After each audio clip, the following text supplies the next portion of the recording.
Olá, meus amados, graça e paz. Passando aqui bem rapidinho da parte do Eterno para deixar um recadinho do coração dele ao teu coração. Para que você, essa noite, entre numa direção vinda de Deus. Para que você tenha uma direção vinda do Eterno. Muitas vezes, em meio à crise, nós olhamos muito aquilo que tem nos afetado, aquilo que tem acontecido. E sabe que com isso a gente acaba se afastando do caminho e dos planos que Deus tem ao nosso respeito. Miqueias, ele vai nos trazer, no livro de Miqueias, no capítulo 7, ele nos traz um alerta sobre o período de crise, um período que a gente acaba se afastando e entrando numa imensidão de uma amargura, numa imensidão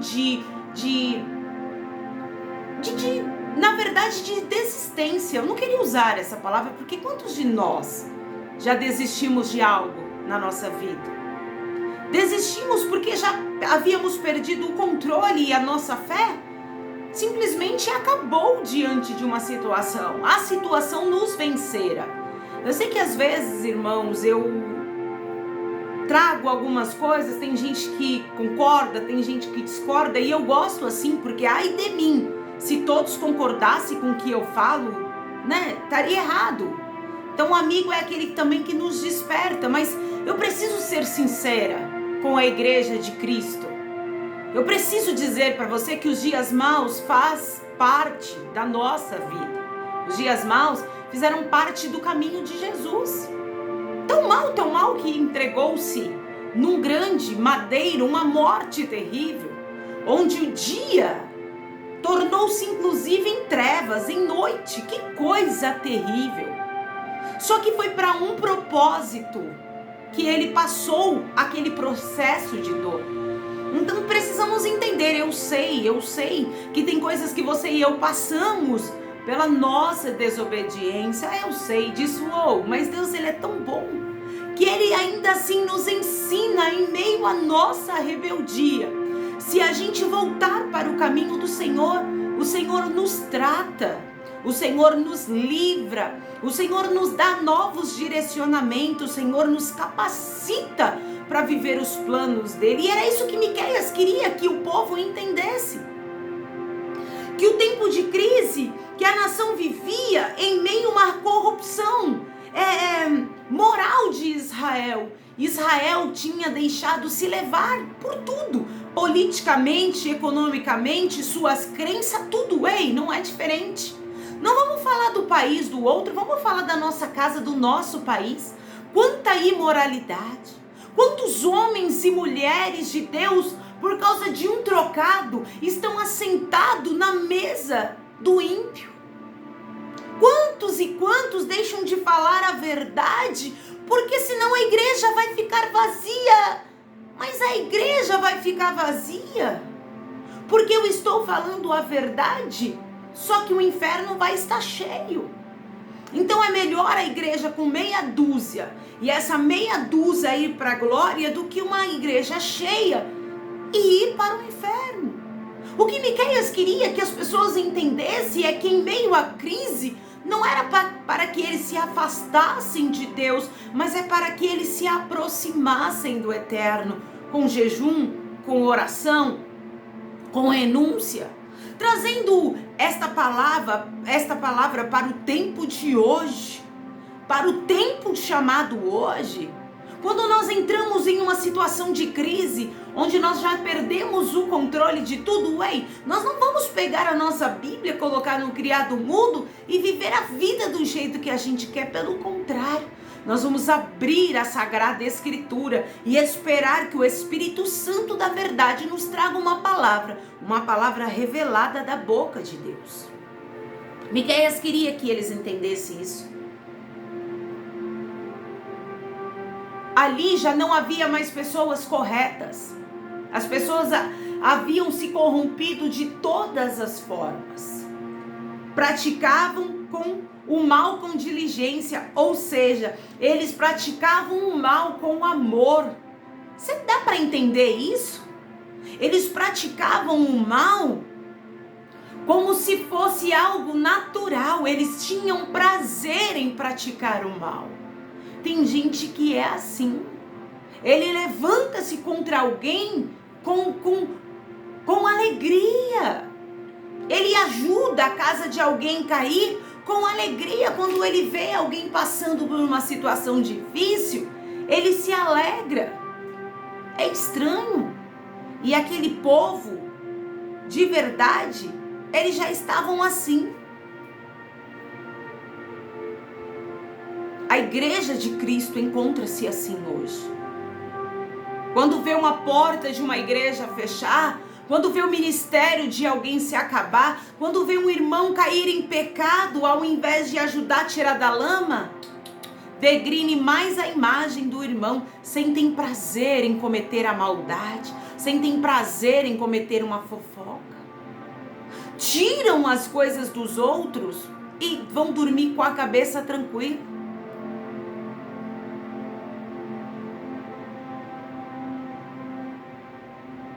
Onde vamos parar como cristãos? Onde vamos parar como filhos e filhas de Deus? O juiz aceitava suborno. A melhor pessoa era como um espinheiro. Não se podia confiar em amigos. Há contendas dentro das famílias. Só para você entender, o 7:7 de Miqueias vai dizer assim: eu, porém, esperarei no Senhor. Esperei no Deus da minha salvação. O meu Deus me ouvirá. Miqueias estava dizendo assim: não, eu não vou fazer parte de uma geração que afasta-se de Deus em meio à crise, vão viver segundo a sua carne, segundo o seu entendimento. Miqueias estava dizendo: eu vou esperar no Senhor, o Deus da minha salvação, e Ele vai ouvir a minha oração. Eu vim dizer para você que não saia do caminho de Deus por causa da crise. É crise no casamento? Continua no pé da cruz.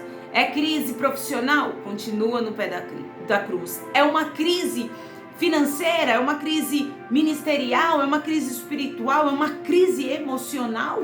Porque tem hora que a gente entra numa crise existencial que até a gente começa a não suportar mais a gente. Vamos falar rasgado para a gente entender. Porque a Bíblia, ela nos traz palavras para nos confrontar. Aqui a gente não está lendo para confrontar ninguém. Estamos lendo a Sagrada Escritura para nos confrontar. Se a palavra de Deus ela não fizer isso conosco, de nada ela tem serventia para nós, irmãos. Ela precisa nos confrontar. Este confronto que a palavra de Deus tem conosco é onde a gente vai tirar carrapicho das nossas vidas, a gente vai tirar péssimos hábitos das nossas vidas, costumes que são desaprovados por Deus. O que Miqueias queria que eles entendessem é que eles precisavam manter o foco e os olhos em Deus. Mas eles tiraram os olhos de Deus e começaram a olhar a crise. E quando você e eu tiramos o foco do Senhor Deus e começamos a olhar os nossos problemas, a gente começa a viver até os deleites da carne. Porque já não há mais o Espírito Santo em nós, mas sim a nossa própria vontade. E a gente deixa as coisas de Deus de lado. E deixando as coisas de lado, o inimigo, ele nos traça, ele se apodera da gente, ele nos laça, ele nos amarra. Outrora, fugíamos daquilo que era errado aos olhos de Deus e agora cometemos tudo que é errado. Por quê? Porque começamos a olhar para o problema ou olhamos para a vida do outro. Mas lá tá dando tudo certo e tá fazendo tudo errado, vou fazer também. É um lamaçal. Um lamaçal, meu amado e minha amada, que muitas vezes não haverá volta. Tem gente que vai partir dessa terra sem ter se arrependido, sem ter colocado a mão na consciência e falado para Deus: Deus, me perdoa, eu quero voltar ao primeiro amor. Quantos hoje não partiram sem pedir um perdão, sem receber um perdão? Porque em meio a essa crise que nós vivemos, o eu precisa falar mais alto. A razão, ela sai de cena. Minto, a paz sai de cena para a razão prevalecer. Quando o Senhor pediu Isaque a Abraão, entre a fé e a razão, o que Abraão escolheu? A fé. Se ele fosse escolher a razão, ele nem teria saído de casa com o filho. Mas ele disse, não, pela fé eu vou. Eu vou aceitar o pedido que o meu Deus está mandando eu ir, eu vou. Eu vou sacrificar o meu filho, sim. Ele me deu, ele sabe o que vai fazer com a minha bênção. Abraão sabia que Deus ia entrar em ação e fazer alguma coisa, mas ele não sabia o quê. Quando Isaque fala para ele, pai, eu vejo a lenha, eu vejo o cutelo, mas eu não vejo o cordeiro para o sacrifício. Ou seja, quem é que a gente vai matar lá em cima? Quem é que a gente vai oferecer? E Abraão disse para ele, Deus proverá. Era a fé de Abraão falando, ao invés da razão. Razão, por sua vez, foi Ló. Olhando as campinas do lado de Sodoma e Gomorra, umas campinas tão bonitas, pastos verdejantes, disse, olha, eu vou escolher a banda daqui, tu ficas com a banda dali. Deixou o pior para Abraão, sendo que Abraão comprou uma grande briga para livrar seu sobrinho, até então considerado como um amigo, por que não? Só que na hora que Ló precisou ficar entre a fé e a razão, Ló escolheu a razão. Só que Abraão, ao sair do meio da parentela, optou por ajudar, optou por ser uma estaca, ou seja, alguma coisa que firmasse. Muitas das vezes você vai deixar de fazer para você, para fazer para alguém. Claro, não querendo alguma coisa em troca, mas o que você vai receber é a ingratidão. Com Deus não foi diferente aqui e não tem sido diferente nos tempos de hoje. Quantos livramentos Deus já nos deu? Quantas portas Deus abriu em nossas vidas? Quantas portas Deus fechou? As portas que Deus fechou na nossa história impediu que a morte nos tragasse, impediu que a falência, às vezes uma briga, às vezes um relacionamento mal formado, uma aliança mal formada. Quantas portas Deus fechou para nós, tudo para livrar-nos. E agora, porque estamos vivendo essa crise, queremos se afastar de Deus e ainda, com o poder da ingratidão, dizemos a Ele, tu não fazes nada por mim, não vejo um milagre. O milagre maior que a gente podia receber é a salvação. Isso já foi pago com alto preço. Entre a fé e a razão, fique com a fé. Ainda que você não esteja entendendo, fique com a fé. O que Miqueias queria que aquele povo entendesse, que eles precisavam ter fé em Deus. Tirar os olhos da crise e colocar os olhos em Deus, mas eles não estavam fazendo isso.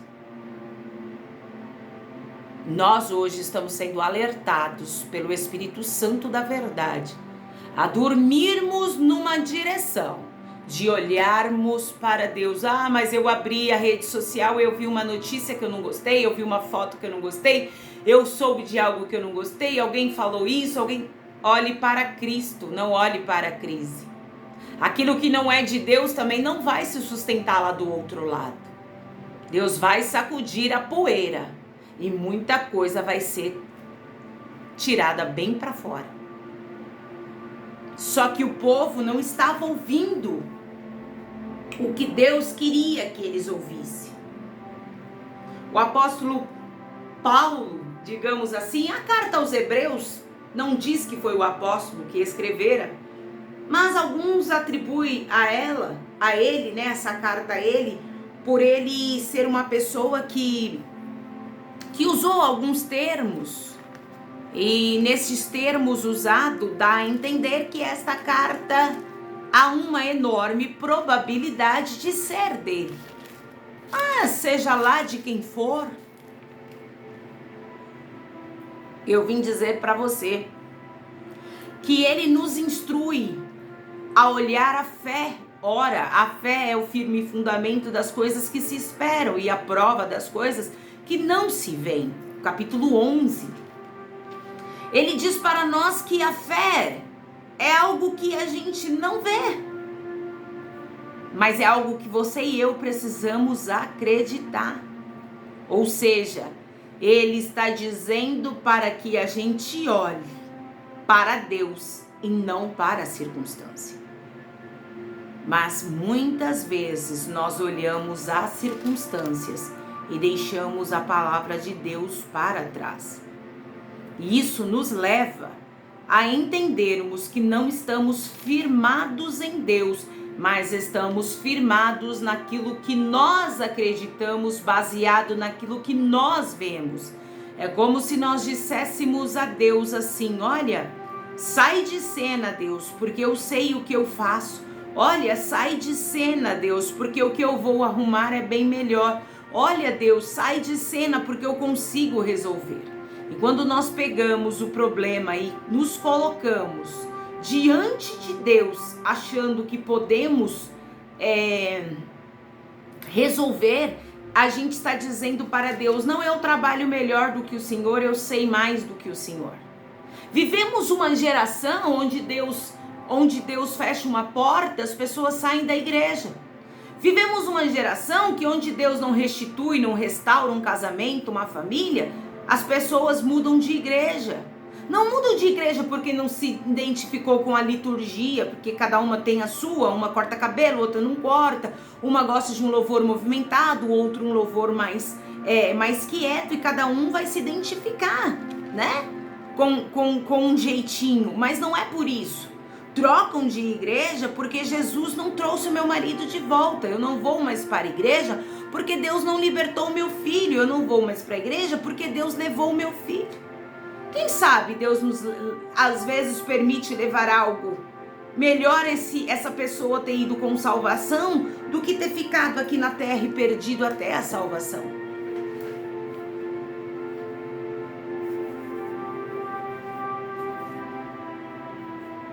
O apóstolo, ou a carta aos Hebreus, no capítulo 12, ele vai se referir como se a vida cristã é comparada à vida de Cristo, a uma corrida na qual precisamos estar livres de todo peso.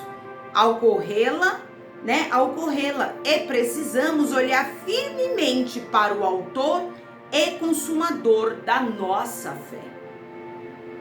Quando o Senhor Jesus veio cumprir o propósito de Deus, ele não olhou para os que falavam para ele. Jesus nunca deixou de ir num templo porque os fariseus, os sabichões da lei, contrariavam. Pelo contrário, muitas das vezes você vai ler na Santa Escritura que ele saía de fininho. Ele podia responder, irmão, ele podia chamar uma comitiva de anjo e o anjo resolveu o problema, mas não era isso.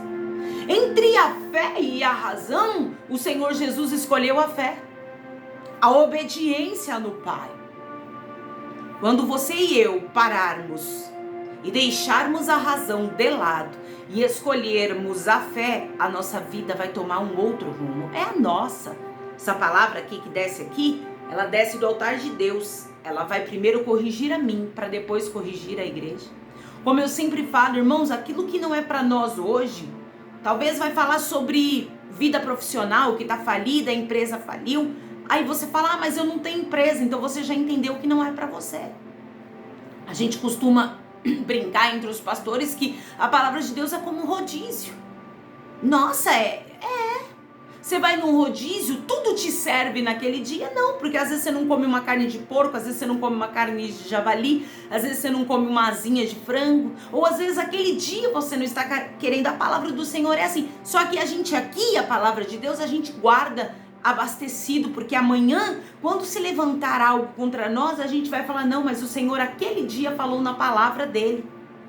que ele tem poder de restituir. O empresário, hoje eu sou empresário e estou passando por uma falência. Mas um dia eu ouvi uma pregação. Você vai pegar esse alimento e vai usar.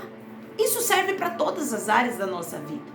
O que Miqueias queria é que eles entendessem que esperar em Deus, o Senhor ouviria a oração. O que eu quero que você entenda pela luz da palavra do Espírito Santo é que você precisa esperar em Deus, porque Deus vai dar a última palavra. Deus vai livrar a tua casa, a tua família. Ele nos ensina aqui nesse versículo a mantermos a fé e a esperança no Deus vivo de Israel. Verdadeiramente termos uma comunhão com Deus. Miqueias atuou em Judá em uma época de Jotão, de Acabe, de Ezequias. Tinha homens também influentes aqui. O que eu quero dizer para você é que ele não deixou se levar pela influência da crise, pela influência das pessoas, mas ele levou-se pela fé.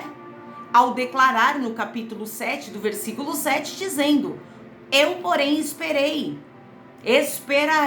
no Senhor, esperei no Deus da minha salvação, o meu Deus me ouviu. Ó inimiga minha, não te alegres a meu respeito, ainda que eu tenha caído. Levantar-me-ei, se morar nas trevas, o Senhor será a minha luz. Eu acho isso maravilhoso, porque se ainda a gente cair, o Senhor vai estar ali conosco, nos pegando. Sofrerei a ira do Senhor, porque pequei contra Ele. Até que julgue a minha causa e execute o meu direito. Ele me trará a luz e eu verei a sua justiça. E a minha inimiga verá isso, e cobri-la a confusão. E aquela que me diz: onde está o teu Deus? Os meus olhos a verão, sendo pisada com lama nas ruas. Como a lama nas ruas. Aqui era uma outra cidade, afrontando Judá. Aqui é uma situação que tem nos afrontado. E nós vamos declarar a Deus nesse dia: Pai, pecamos contra Ti, pecamos contra o céu, pecamos perante a igreja, pecamos contra o nosso próximo. Deus, nos perdoa, por favor. O que eu acho lindo é que Miqueias, ele não esconde o erro, pelo contrário, ele coloca a clareza. Ó inimiga minha, não te alegres a meu respeito, ainda que eu tenha caído. Ou seja, eu não vou ficar prostrado diante deste problema, diante desta crise, diante deste divórcio, diante desta falência, diante dessa traição, diante desta calúnia, diante desta doença, diante dessa miséria mesmo. Levantar-me-ei, se morar nas trevas, ou seja, caso venha eu me desvie do caminho do Senhor, se eu for parar nas trevas. Ainda que eu ande pelo vale da sombra da morte, olha só, o Senhor todavia estará comigo, Ele vai me resgatar. É isso que eu preciso que você entenda. Eu não quero saber qual é a condição que você está, eu quero que você se desperte nesta noite e entre no átrio dos átrios, porque Deus tem algo para tratar com você. E depois de você ser tratado, Deus vai reedificar a tua vida e tudo quanto é teu. Mas você precisa colocar a mão na consciência e fazer como Miqueias: não, eu pequei, agora eu preciso ser tratado, eu preciso ser punido, trocando para miúdo, eu preciso ser castigado pela minha própria plantação. Mas olha, depois que esse Deus maravilhoso me aceitar de volta, me perdoar, tirar os carrapichos, olha só, eu sei que eu estarei com Ele. Sofrerei a ira do Deus, do Senhor, porque pequei contra Ele, até que me julgue a minha causa, o exército, e execute o meu direito. Ele me trará a luz e eu verei a sua justiça. Nós vamos ver a justiça de Deus, porque nós hoje vamos falar para o Pai: me perdoa por isso, me perdoa por aquilo. Cada um sabe onde está a tua falha. Talvez a tua falha Foi só não esperar o tempo de Deus e querer resolver do teu jeito. E aí, deu aquela empolada no meio de campo. Mas eu vim dizer para você que com esta palavra que Deus revelou em Miqueias, a nossa vida vai mudar. Nós vamos tomar um outro posicionamento. Que posicionamento é esse, irmã? De homens e mulheres de Deus. É Deus dizendo para você e para mim: eu quero posicionamento, eu quero compromisso comigo, porque o que eu falei, eu assim farei. Hoje Deus está tirando de nós aquilo que não provém, para que Ele reedifique as nossas vidas. Eu não sei quem vai vir ou o que já veio contra você, mas eu vim te dizer pela luz da palavra, se você estiver fincado na palavra do Deus de Israel, você já venceu essa causa. Você pode estar sendo atormentado, você pode estar até passando vergonha, você pode até ter chorado hoje por essa situação, mas Deus está nos trazendo uma palavra revelada. Posicionamento, fé. Deus não quer ouvir da nossa boca a razão. Deus quer ver o nosso posicionamento e a nossa fé, a nossa perseverança. Porque aquilo que é nosso por direito, Deus há de trazer na palma da nossa mão. Eu não sei quem está rindo de você, eu não sei quem está zombando de você. Eu não sei que situação é essa que está te vendo caído, chorando, envergonhado, melhor dizendo, em pleno vexame, achando que a sua vida vai ser isso.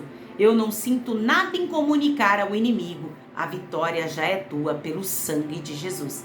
Fica com essa palavra no teu coração. Tenha uma excelente noite de descanso, que o Senhor venha bradar na tua vida, que ao amanhecer o Senhor esteja preparando uma palavra ao nosso respeito também, para que a gente continue neste caminho que Deus preparou para nós. Tem muita coisa boa chegando, somente creia.